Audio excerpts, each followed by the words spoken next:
Hi, welcome back to Thrive America. I'm your host, Brent Brooks, and I'm joined by J. Mark Walker, Mr. Alan Urick, Prince Nair, and joined by business coach, action coach, CEO and co-founder of Axiom Franchise Advisor, PR expert, Russell Fair, Grace Lee, Brandon Milch. We're always looking for ways to build bridges of trust, build bridges of relationship.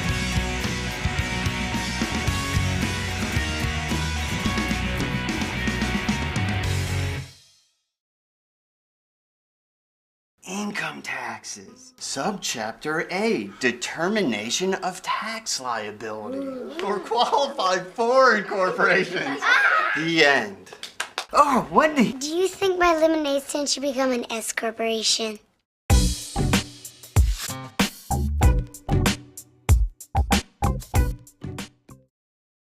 This is Blank Stage Studios. You're about to learn some powerful business building principles from Dr. Tim Langley, a thriving business owner.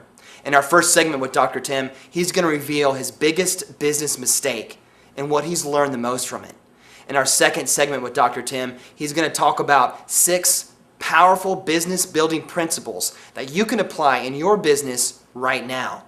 Finally, in our last segment with Dr. Tim, he's going to give me personal advice on how I can take Blank Stage to the next level. Hi, welcome to the set of Thrive America. I'm your host, Brent Brooks, and I'm joined by special guest, Dr. Tim Langley, local chiropractic, good friend, and big fan here at Blank Stage. So, Dr. Tim, good morning. Good morning, Brent. How are you? I'm good. Good to see you. Good to see you out here. Thanks for coming by. It's great to be here. Thank you. Dr. Tim, as you know, our theme is Thrive America and ways and strategies and paths that we can get to success and how to thrive in this economy and beyond. So you've submitted some great talking points, and I've seen you really leverage social media. So we're going to talk a little bit later about some of the strategies that I see you put into place in that world. But first, I'd like to ask all my guests a humble question. Dr. Tim, if you can be honest with me here. Looking back on your career and as an entrepreneur and a professional chiropractic, can you reveal a mistake, a blunder that you've made in your professional business career that you've learned the most from, and why? Going to make me squirm early, huh? Something like that. Probably the biggest mistake I've ever made is borrowing too much to try to accomplish too much too fast, to buy the biggest and the most equipment, and that has put me in a bad position in terms of doing business. It alters your decision-making process. The lesson that I've learned from being over-leveraged is that it just limits your options. So over time, I've tried to get to a point where I ran my business mostly on a cash basis, and if I didn't have the money to buy the equipment, I stretched it out. Mm-hmm. So I would say leverage was probably my biggest mistake, mm-hmm. Over-leverage. Mm-hmm. I know that can be a confusing time when you've got to get the latest and greatest pieces of equipment to stay competitive, but at the same time that may break the bank. But there's just a sense of balance that I think we need to find as business owners. And sometimes finding that balance can be difficult, but what I'm hearing you say is in your life, in that time, you sort of went over the top and bought everything.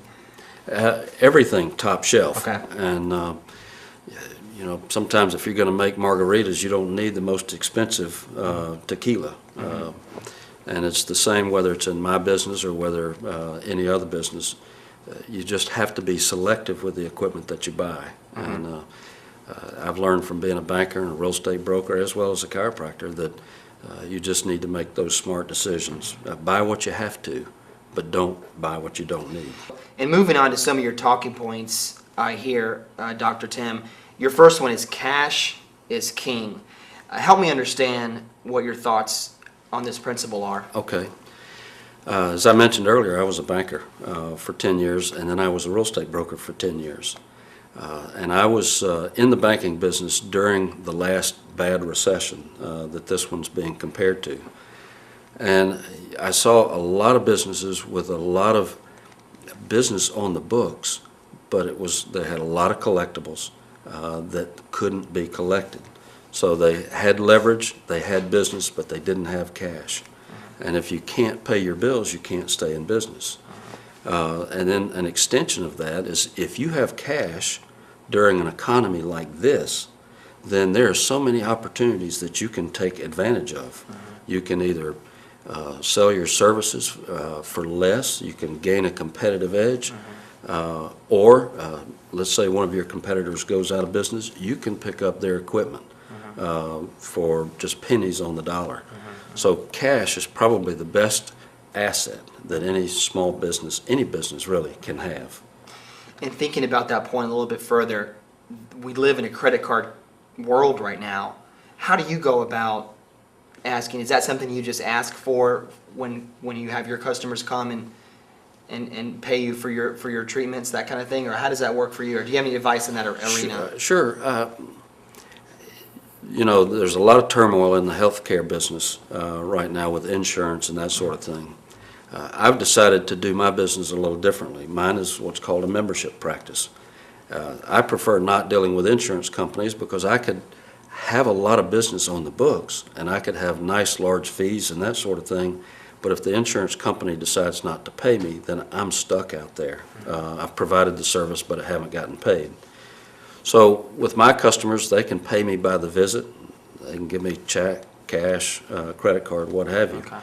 Or they can pay me on a monthly basis or a yearly basis. But I like having that cash in the bank. So it just makes it easier for everybody to do business with. And by cash, I just mean forms that you can spend right now, and not necessarily receivables.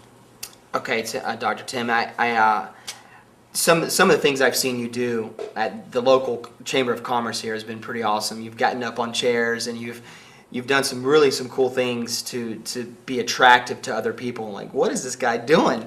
And I definitely want to get to that. But here, your next point is use this time to increase market share. What does this principle mean to you? What is that? You know, we're at a time in the economy where everybody is cutting back. A lot of people are in survival mode. So, you know, the first objective is to survive in business. But in the environment that we're in, is everybody is cutting back. Everybody's cutting cost. Everybody is having to compete aggressively. So, in order to increase your market share, you have to get down there and compete with them. A lot of people coming out of where we had been want to continue to collect the high fees that they were collecting when everybody was throwing money around. That's not the case right now. That money's not available. A lot of people have lost money in the stock market. They've lost equity in real estate.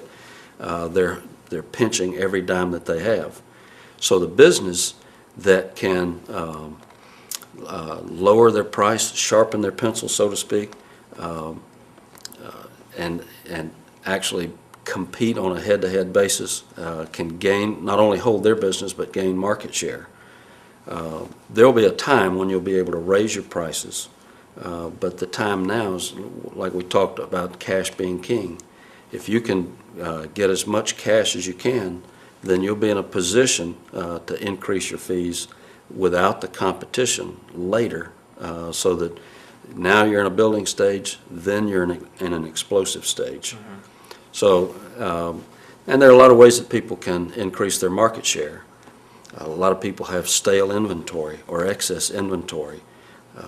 Now is a great time to just slash prices on stale inventory just to get people in the door. And whether that's inventory in terms of product or whether it's inventory in terms of time available to do other things. So by filling that spare time or emptying that stale inventory, using that as an opportunity to get people in. One of my favorite business authors is a fellow by the name of Dan Kennedy. And Dan talks about not getting customers to make sales, but to have sales to get customers. And the whole concept there is you do whatever you have to do to make a sale, sometimes even give it away. But once you get that customer in the fold, then you have opportunities to sell to them later. So by increasing your market, or by doing those things, you increase your market share, you gain more customers, you know, in the long run, make more sales. I'm going to post some links to some of the books that you're mentioning. Dan Kennedy, I'll definitely post a link to some of the blogs or books that he has available to our viewers. Dr. Tim, we're going to bring you right back for your second segment and talk about some other points here. Some of the things that you do at the Chamber that's really stood out, and some of the social media tactics that you're utilizing so well. So we'll be back right back with Dr. Tim on Thrive America.